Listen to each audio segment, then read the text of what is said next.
Hey everybody, how's everybody doing today? Or tonight? This is Michael Imhotep, founder of the African History Network, host of the African History Network show. Hope everybody's doing well tonight. Today is Saturday, March 11th, 2017. I'm trying out this new app here to broadcast on Facebook Live. I hope it's coming through all right. So I wanted to tell you all about a live webinar that I'm doing on Sunday, March 12th, 2017, 3 p.m. to 5 p.m. Eastern Standard Time. You all know I'm the founder of the African History Network. I'm host of the African History Network show on 9:10 a.m. the Superstation, and also the Michael Imhotep show on the Empowerment Radio Network. So I'm on radio 6 days a week. But I'm doing a live webinar coming up Sunday, March 12th. Sunday, March 12th, called Redistributing the Pain. Redistributing the Pain. How African Americans historically fought back with economic boycotts. Redistributing the Pain. How African Americans historically fought back with economic boycotts. Okay. And in this live webinar, you can tune in from around the world. We're going to deal with some historical examples of African Americans fighting back against white supremacy and racism with economic boycotts. We have a long history of that, and we need to look at how we fought against white supremacy and racism in the past, study those cases, and see what type of strategies we can use today and in the future to fight back as well. Okay, so we'll deal with historical examples of African Americans fighting back economically against white supremacy and racism. And you can register at our website, AfricanHistoryNetwork.com, AfricanHistoryNetwork.com. And the term redistribute the pain comes from Dr. Martin Luther King Jr.'s last speech. I've been to the mountaintop April 3rd, 1968. He was in Memphis, Tennessee, speaking to the sanitation workers. And he said, up until now, only the sanitation workers have been feeling the pain. He said we have to kind of find a way to redistribute the pain. Okay? And let me see if I can zoom in. He said we have to kind of find a way to redistribute the pain. All right? So he also said that we have to always anchor our external direct action with the power of economic withdrawal. We have to always anchor our external direct action with the power of economic withdrawal. All right. And what he meant by that was that when we have mass protests, like you have Black Lives Matter protests, things like this. I'm not against the mass protests, but we have to use them strategically. When you have mass protests, you also have to have targeted, sustained economic withdrawal strategies. Targeted, sustained economic boycotts. Hey Keith, how you doing? Targeted, sustained economic boycotts so you can push your agenda and weaken your opponent as well. Okay, weaken your adversary. And this is one of the things that are missing. Now, other people are using economic withdrawal strategies. Other people are utilizing this. If you look at the LGBT community, you look at what's going on right now in North Carolina. They've been able to galvanize support from corporations to withdraw economic support from the state of North Carolina behind the transgender bill, behind the bathroom bill. Okay, if you go back and look at March of 2015 in the state of Indiana, okay, you had a governor in Indiana named Mike Pence. And Governor Mike Pence in March of 2015 signed into law the Indiana Religious Freedom Law, okay?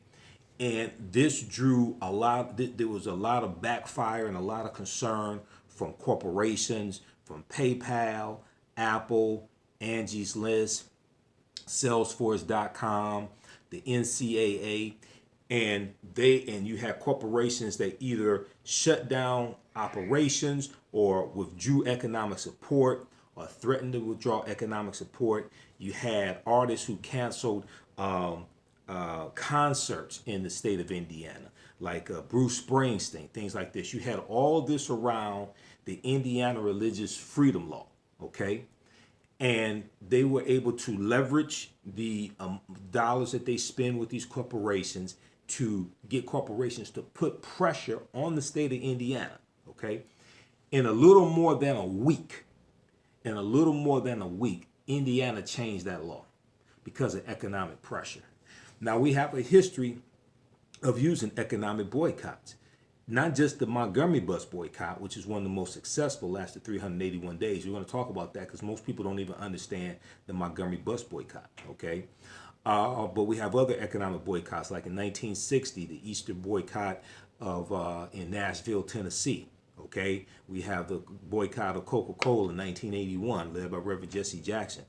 So we're going to deal with some specific examples of economic withdrawal strategies, okay? You can sign up for this webinar at our website, AfricanHistoryNetwork.com, AfricanHistoryNetwork.com. Go to our website, AfricanHistoryNetwork.com. Right on the home page, it has the information there. Click on the link. You can register for it. It's a donation of $15. It's a 2-hour webinar. You'll be able to go back and watch it over and over and over again.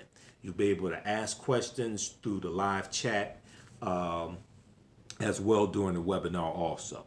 You can register for the live webinar that I'm doing March 12th, 2017, Sunday, March 12th, 2017, 3 p.m. to 5 p.m. Eastern Standard Time.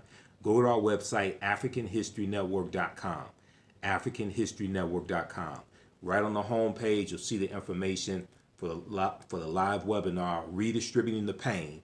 Click on the register here link, and you can register, and it's a donation of only $15. We're doing this in conjunction with the BlackHistorySchool.com and the BlackHomeschool.com. Okay, we're doing this in conjunction. We're doing this in conjunction with the BlackHistorySchool.com and BlackDen.com. And how many of you all follow us on Facebook, our Facebook fan page, The African History Network, The African History Network? How many of you all follow us on Facebook? Be sure to follow our Facebook fan page, The African History Network. Follow our Facebook fan page, The African History Network, The African History Network. We have about 960,000 followers on our Facebook fan page, The African History Network. Be sure to follow us there as well. Okay, because I'm going to broadcast on Facebook Live probably tonight or in the morning. And when I do my radio show, like I'm on the air every Sunday, 9 p.m. to 11 p.m. Eastern Standard Time on 9:10 a.m. the Superstation in Detroit. We have the information on our website, AfricanHistoryNetwork.com, about how to listen to the show. But you can also watch us live on Facebook. Okay, our Facebook fan page, The African History Network, The African History Network. Okay, so Dr. King in his last speech, April 3rd, 1968, I've been to the mountaintop. He said that we have to always anchor our external direct action with the power of economic withdrawal. We have to always anchor our external direct action with the power of economic withdrawal. This means that when we have mass protests, whether it's a Black Lives Matter protest or others, you have to have targeted, sustained economic boycotts that weaken your opponent so you can push your agenda and get the desired result.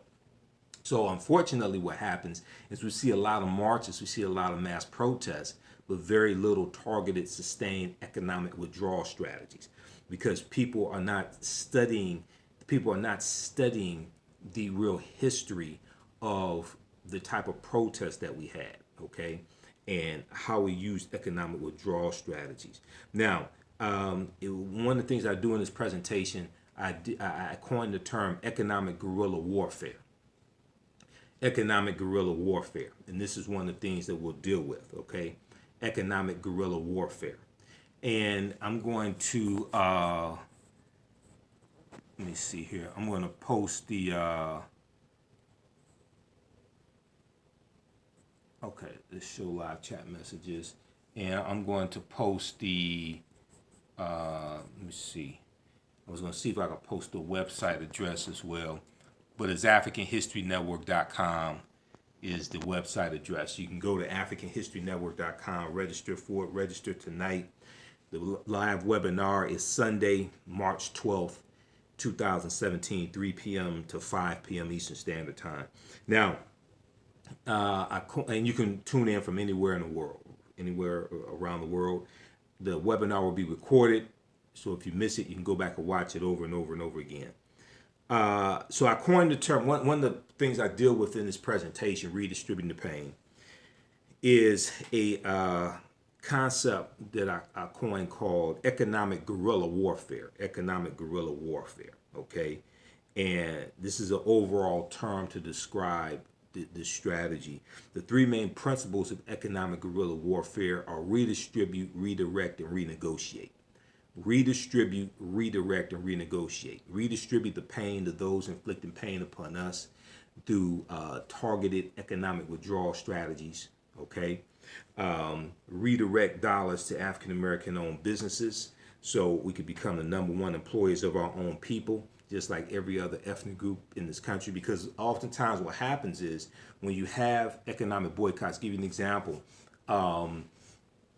2015, Black Friday 2015, was I think that was November 27th, 2015, Black Friday.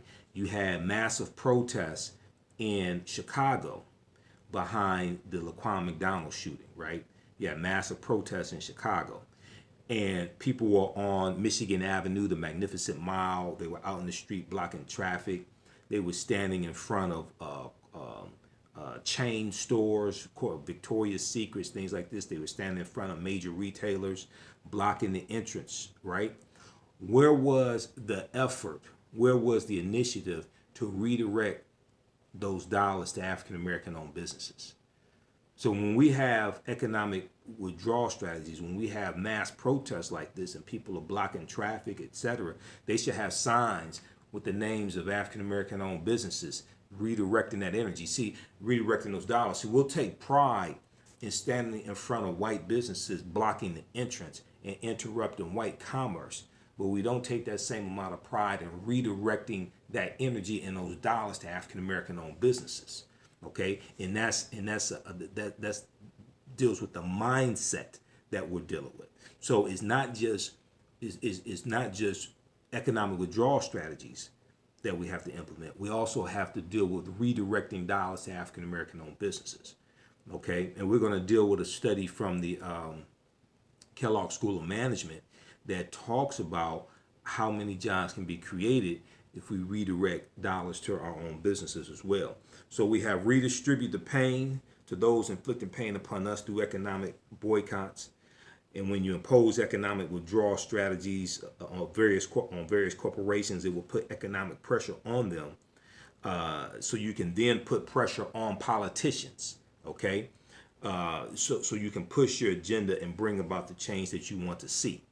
And basically you use one big dog to beat the hell out of another big dog. This is what you do. You leverage the dollars that you spend with corporations to put and use them to put pressure on politicians. It's worked in the past. We've seen it work recently. All right. And then so you have redistribute, you have redirect dollars to African American owned businesses so we can become the #1 employees of our own people, just like every other ethnic group in the country. And then the last R is renegotiate. We have to renegotiate our relationship with corporate America. Now, Dr. Claude Anderson is one of my teachers. He wrote Black Labor, White Wealth, and Powernomics. I've interviewed him, I've interviewed him 4 times now. I just interviewed him about a month ago. It was end of January, beginning February. So we have to upload that podcast to our website, AfricanHistoryNetwork.com. We have to upload the podcast of the interview. I have 700 podcasted episodes of our radio shows.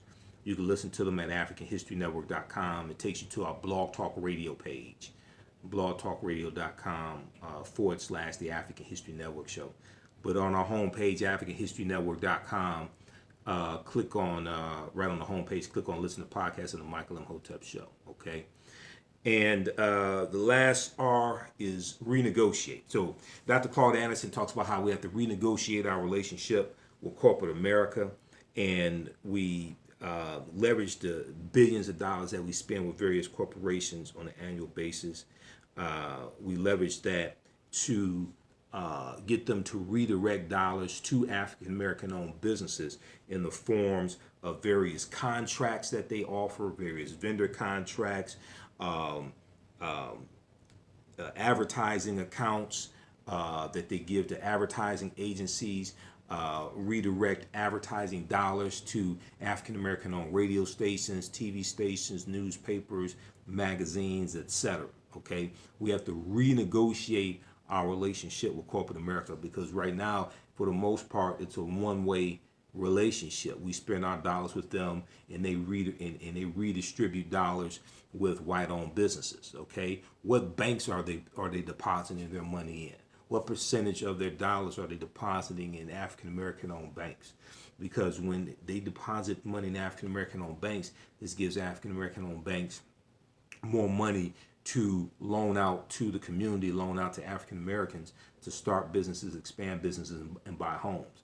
This is one of the reasons why the Black Bank movement is so powerful that's going on right now. Hashtag Black Then, hashtag Black Bank movement. This is why the Black Bank movement is so powerful, because with the Black Bank movement, this is focusing on shifting millions of dollars of African American dollars to African American owned banks, so they have more dollars to loan out to our community, etc.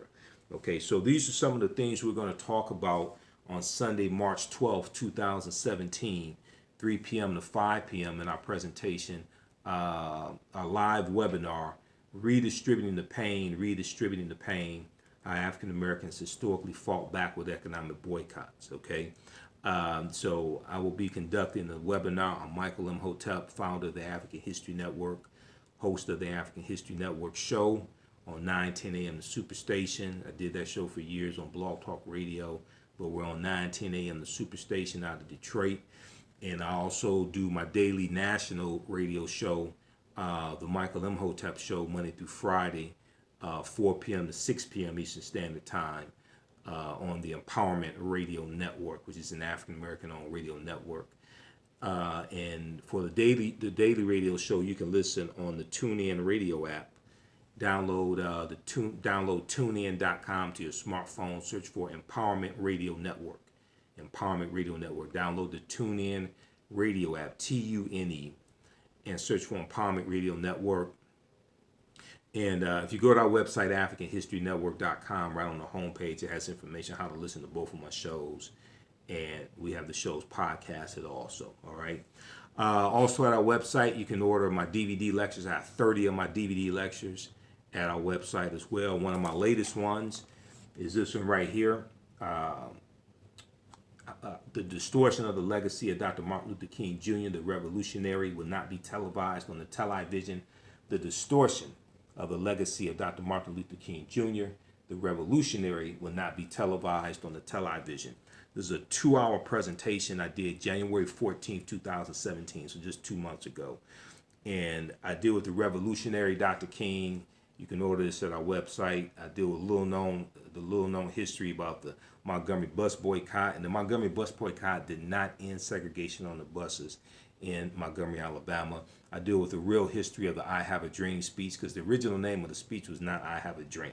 The original name of the speech was called a cancel check. The speech was not about a dream. So I go through and break down the speech called a cancel check. I deal with Dr. King's stance on the Black Power movement.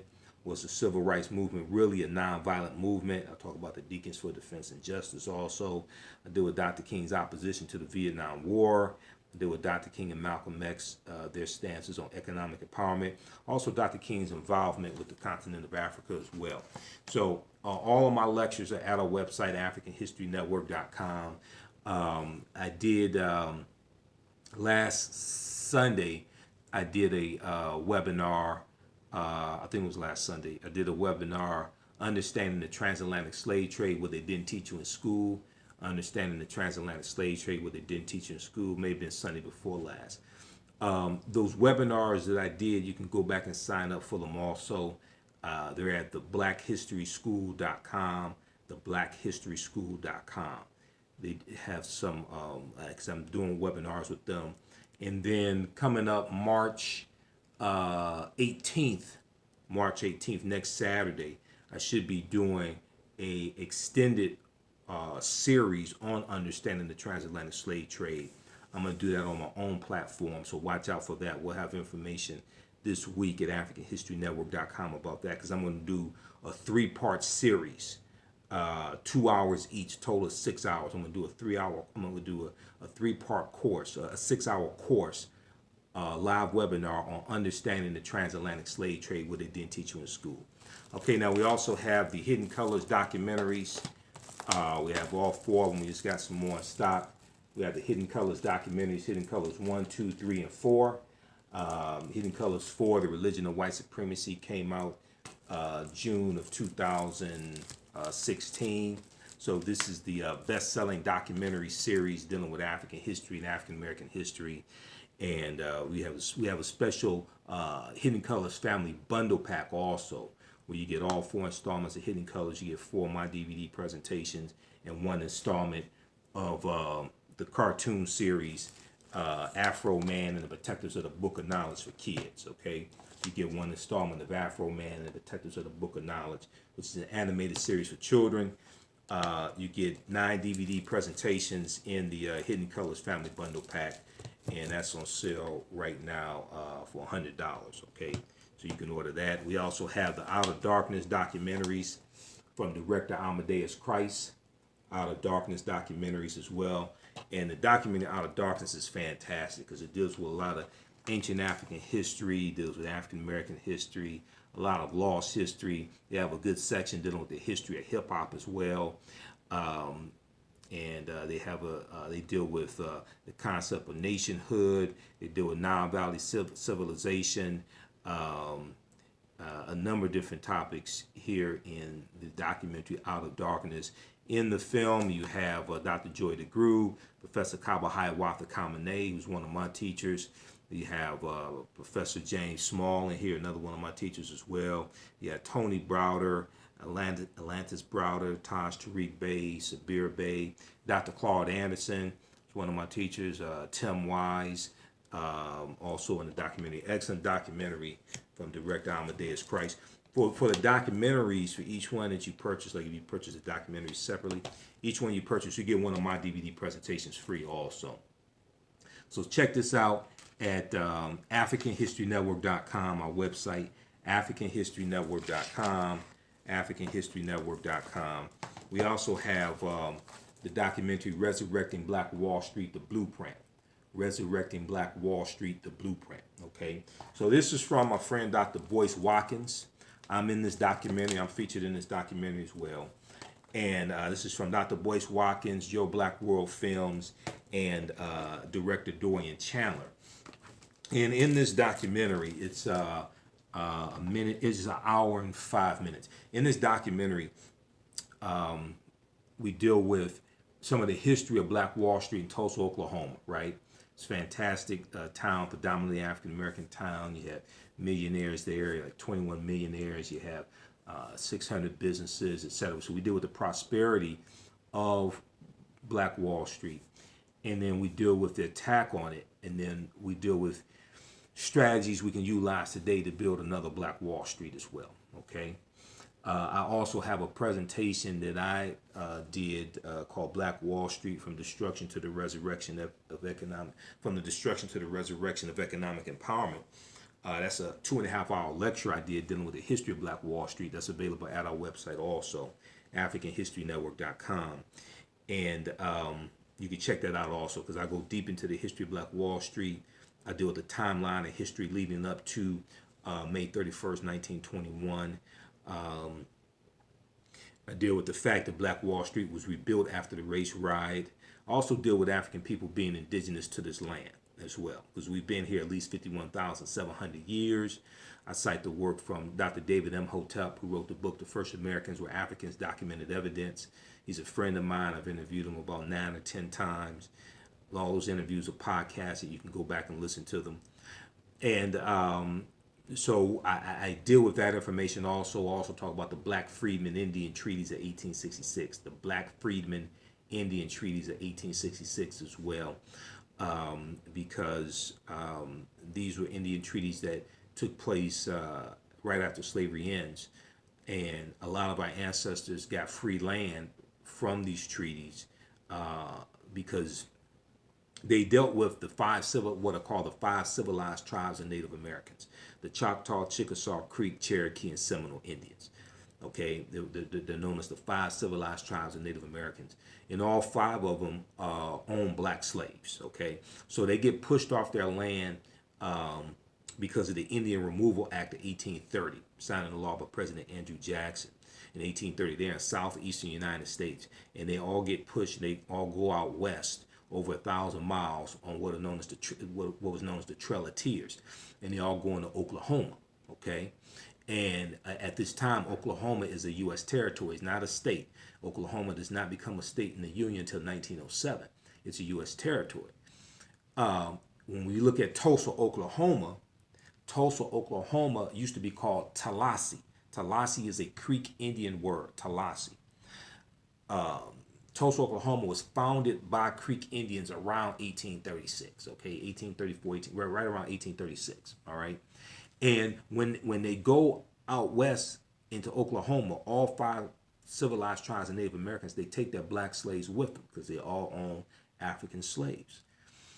And when the Civil War is fought, they all fight on behalf of the South because they want to keep slavery intact because they all own slaves. And then after slavery ends, you have these Indian treaties, the Black Freedmen Indian Treaties of 1866, which is our best chance to get any type of so-called reparations. I don't like using that term reparations because it's a very tainted term. It's a divisive term. And if you understand the concept of verbal martial arts or verbal jujitsu, you understand that you don't use terms that are trigger words. Okay? This is dealing with psychology. You don't do that. One of the reasons why our people haven't made any progress fighting for reparations is because you're using the wrong term. Number one, the way you're going about it is incorrect. The Black Freedmen Indian Treaties are laws that are still on the books today. They're still being enforced for the Choctaw, Chickasaw, Creek, Cherokee, and Seminole Indians. Fighting for reparations, you are fighting for something that is not law. You're trying to create law around this.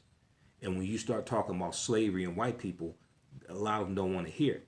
And if you're talking about going through the government to get this, that has to be passed by Congress, where you have 435 members of the U.S. House of Representatives and you have 100 senators, okay? Majority of them are white, okay? Period. So do you understand how many white people you have to go through to get reparations? We're not thinking about this strategically.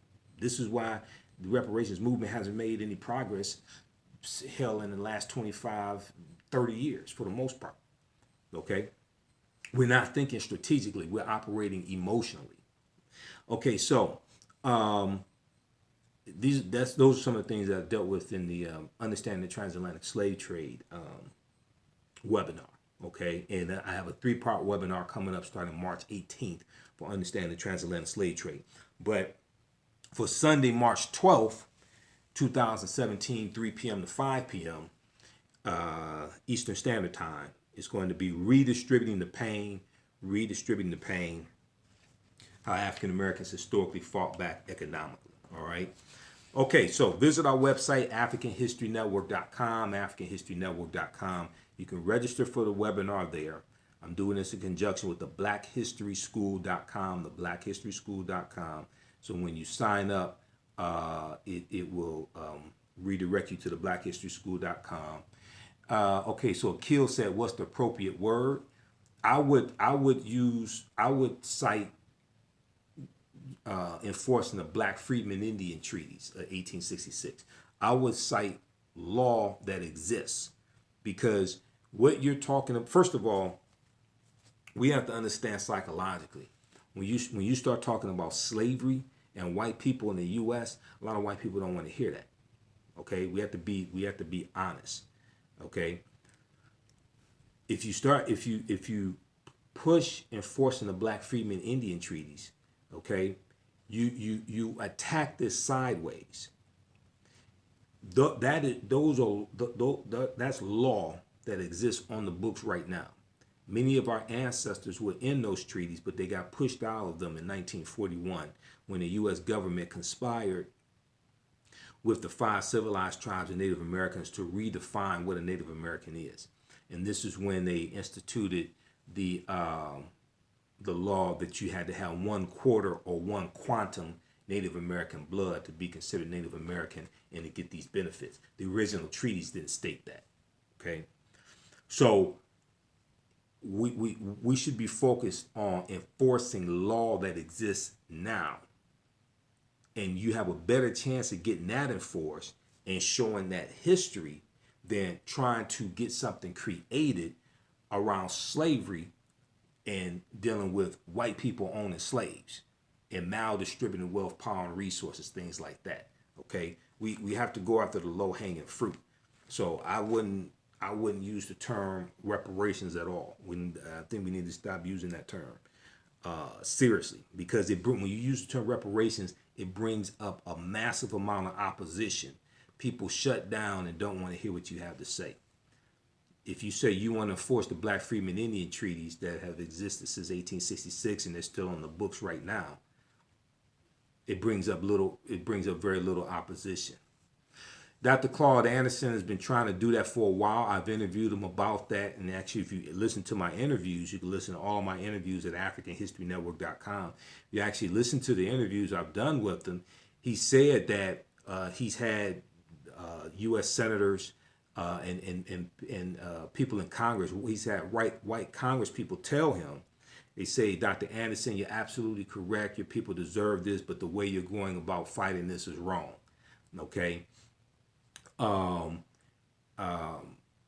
He said, you're trying to make this a legal issue as opposed to making this a political issue.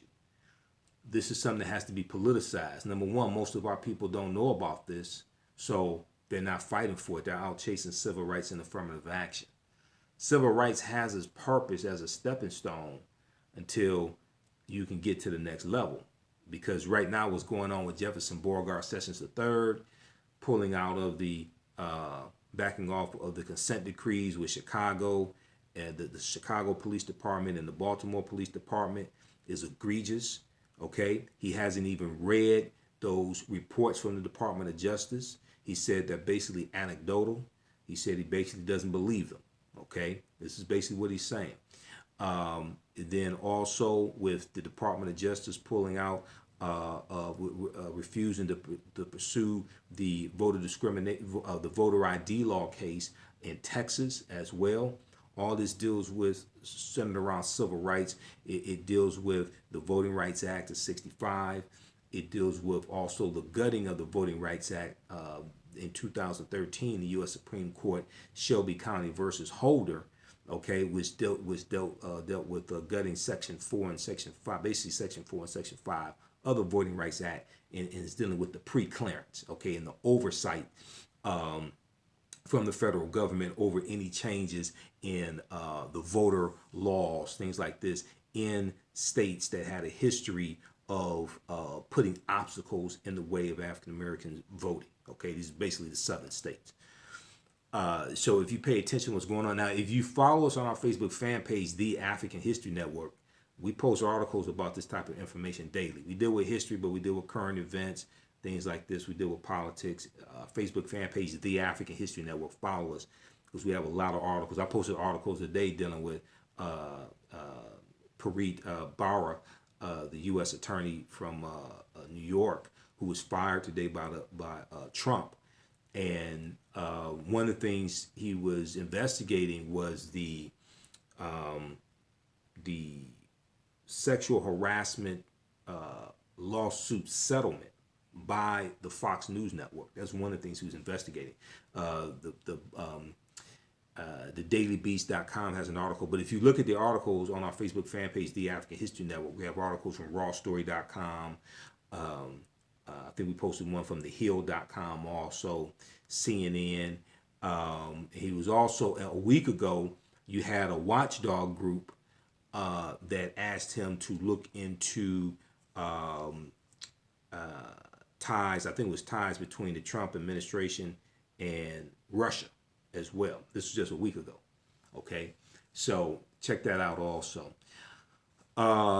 Okay, somebody just posted something about the podcast, but you can listen to the podcast of our shows at AfricanHistoryNetwork.com, AfricanHistoryNetwork.com. Right on the homepage says listen to podcasts of the Michael Imhotep Show. Click on that link.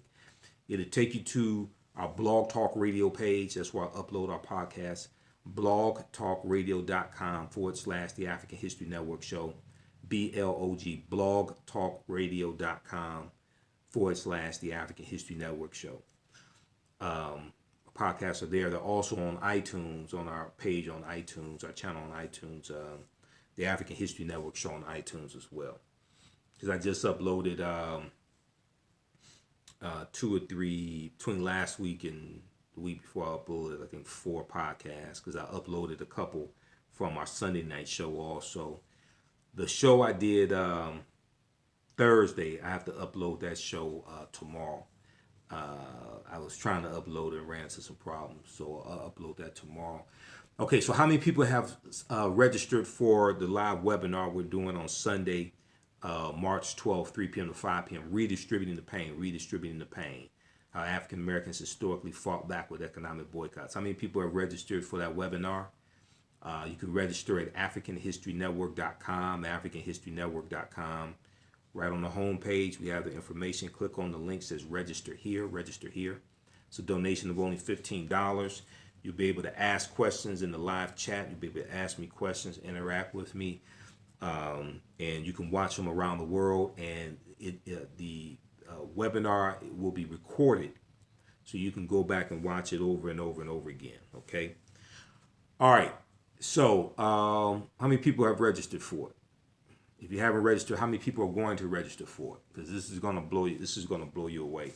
We're going to deal with specific examples of African Americans fighting back against white supremacy and racism through using economic withdrawal strategies, and we'll look at how those strategies worked in the past and how we can utilize some of those strategies today and in the future to deal with what we're talking about, to deal with what we're faced with today. And we also have to understand how to leverage the power of the media as well. This is something else that I talk about, and we'll deal with the Indiana Religious Freedom Law from March of 2015, because when we see the corporations that came to the aid of the LGBT community, we see you have at least 250 businesses and corporations that have putting economic pressure, launch some type of boycotts, etc., putting economic pressure on the state of North Carolina behind that bathroom bill.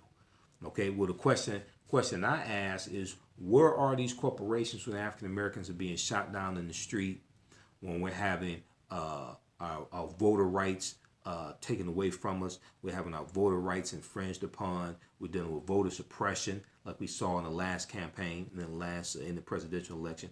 We're dealing with voter suppression, voter intimidation, rampant discrimination. Where are these corporations when that's taking place against African Americans? They'll come to the aid of the LGBT community, but won't come to the aid of African Americans. Why is that?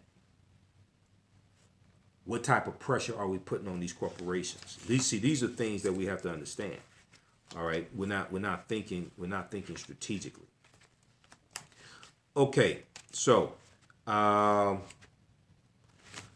gonna get out of here. I'm gonna go over on Facebook, and we'll broadcast on Facebook tomorrow. We'll broadcast on Facebook. Let me see.